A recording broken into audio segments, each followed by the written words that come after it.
किशोरी जी अपनी सखीन के साथ भ्रमण करवे के काजे गई हैं। अब थोड़ी बड़ी है गई हैं, तो कीर्ति मैया अनुमति दे दें, लाली ने बाहर चलो जाए करे, कोई ऐसी दिक्कत ना। सब सखीन से कहें ध्यान रखियो, भोरी है, या कि सब आभूषण और सब सामग्री को गिन के ले जाइयो।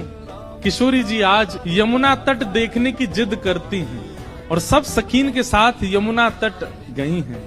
यमुना जी की अविरल धारा देख करके किशोरी जी तो वहीं बैठ गई और सब सखीन से बोली, आज यहीं कछु पामेंगी, यहीं कछु भोजन करेंगी, जाओ वन में से कछु फल ले आओ, वन में से कछु पुष्प ले आओ, एक दूसरे को श्रृंगार करेंगी और यहीं फल को सेवन करेंगी।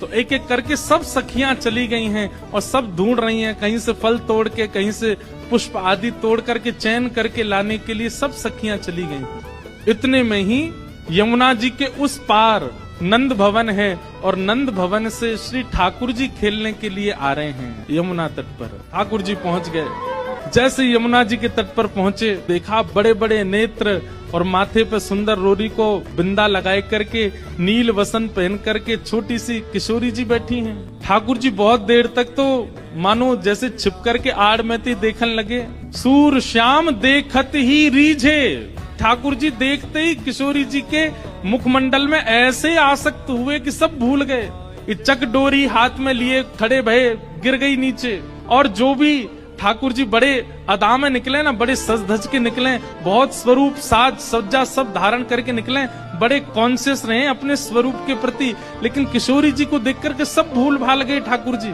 किशोरी जी को देखा और देखते ही ठाकुर जी सोचने लगे, बोले अरे भैया मैं जाए के पूछूं तो सही जी कौन है, और जी कहाँ ते आई है, कहाँ इनको गांव है, कहाँ इनको नाम है, कैसे आई है पूछूं तो।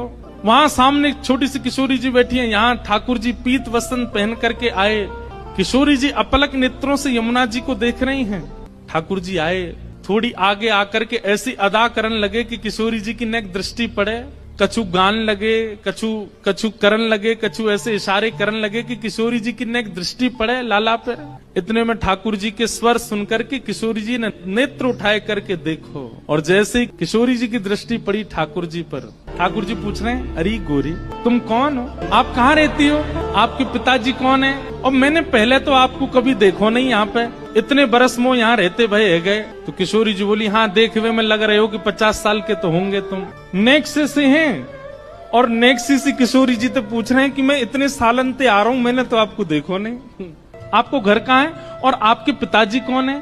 किशोरी जी बोली, अरे हम वृषभानु जी की लाली हैं और बरसानो हमारो घर है, वहीं रंग महल में हम रहमे, और यहाँ हमारो